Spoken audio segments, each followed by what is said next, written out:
In the 14th century, on the tropical island of Java, a royal wedding was meant to unite two kingdoms. Instead, it ended in bloodshed. A princess lost her family. Warriors died where a celebration should have taken place, and a single misunderstanding became one of the greatest tragedies in Indonesian history. This is the story of the Bubat tragedy. At the time, the Majapahit Empire was one of the most powerful kingdoms in Southeast Asia. Its ports welcomed merchants from distant lands. Its cities thrived with trade, and its influence stretched across much of the region. Under the rule of King Hayam Wuruk, Majapahit stood at the height of its power and glory. To the west stood the Kingdom of Sunda. Though smaller than Majapahit, it was proud, independent, and respected. According to historical chronicles, King Hayam Wuruk wished to marry Princess Dyah Pitaloka, the daughter of the King of Sunda. The proposal was accepted with joy. The marriage promised peace, friendship, and a stronger future for both kingdoms. The King of Sunda personally accompanied his daughter to Majapahit, alongside nobles, royal guards, and members of the court. They crossed the sea toward what they believed would be a grand celebration. They expected honor.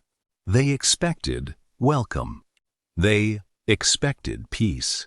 But inside Majapahit, one powerful man saw the situation differently. His name was Gajah Mada, a brilliant statesman and architect of Majapahit's expansion. According to traditional accounts, he believed the marriage should symbolize Sunda's submission to Majapahit. To the Sundanese delegation, this was an unforgivable insult. They had arrived as equals, not as subjects. What should have been a wedding suddenly became a political crisis. Tensions rose, pride stood against pride, and negotiations collapsed. At Bubat Square, diplomacy finally failed. Violence erupted. The Sundanese delegation was heavily outnumbered, yet surrender was never considered. The King of Sunda and his warriors chose to fight. Against impossible odds, they made their final stand. Steel clashed. War banners whipped through smoke and dust. One by one, the defenders fell. By the end of the battle, the Sundanese forces had been destroyed. The King of Sunda was dead. The wedding was over before it had even begun. Amid the aftermath of battle stood Princess Dyah Pitaloka. Her father was gone. Her protectors were dead. Her future had vanished. According to traditional accounts, she faced an impossible choice: to live in defeat or to preserve her honor. The chronicles tell us she chose death rather than surrender.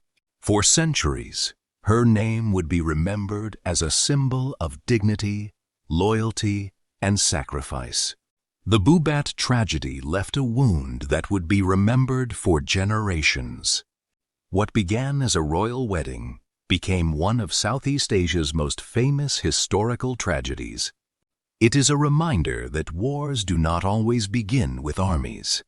Sometimes they begin with pride, with misunderstanding, and with a single moment when diplomacy fails.